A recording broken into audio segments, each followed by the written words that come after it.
ఇవాళ ఎన్డీఏ పాలనకు అధికారం ఇచ్చారు. ఇవాళ ఒక్క సంవత్సరంలోనే దేశంలో అన్ని రాష్ట్రాల కంటే ఎక్కువ నిధులు, ఎక్కువ సంక్షేమ పథకాలు వచ్చింది ఆంధ్రప్రదేశ్ రాష్ట్రానికి. ఇవాళ ఆంధ్రప్రదేశ్ ప్రజలు ఇవాళ మోడీ గారు రుణపడి ఉండాలి. 2024-25 సంవత్సరాన్ని పన్నులు పన్నేతర ఆదాయం పేరుతోని 95,500 కోట్ల రూపాయలను ఆంధ్రప్రదేశ్ రాష్ట్రానికి కేటాయించిన ఘనత ఎన్డీఏ ప్రభుత్వాన్ని. ప్రత్యేకంగా 30,334 కోట్ల ఆర్థిక సహాయం ఈ ఆంధ్రప్రదేశ్ రాష్ట్రానికి అందించడం జరిగింది.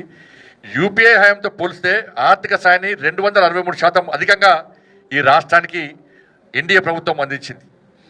వాళ్ళ మూలధన పెట్టుబడుల ప్రత్యేక సహాయ పథకం కింద ఆంధ్రప్రదేశ్కు 5,604 కోట్ల రూపాయలను ఇలా మంజూరు చేసిన ఘనత నరేంద్ర మోడీ ప్రభుత్వాన్ని, ఎన్డీఏ ప్రభుత్వాన్ని. అమరావతికి 22,000 కోట్ల బాండ్స్, వరల్డ్ బ్యాంక్ ద్వారా 15,000 కోట్ల రూపాయలు, హడ్కో ద్వారా రుణం 12,000 కోట్ల రూపాయలు, జర్మనీ బ్యాంక్ 5,000 కోట్ల రూపాయల నిధులను సమీకరించిన విషయాన్ని మనం గుర్తుంచుకోవాలి. మొన్ననే విశాఖపట్నం పర్యటన సందర్భంగా మోడీ గారు దాదాపు 2 లక్షల కోట్ల రూపాయల విలువైనటువంటి అభివృద్ధి పనులను వారి స్వహస్తాలతో శంకుస్థాపన చేసిన విషయాన్ని ప్రారంభోత్సవాలు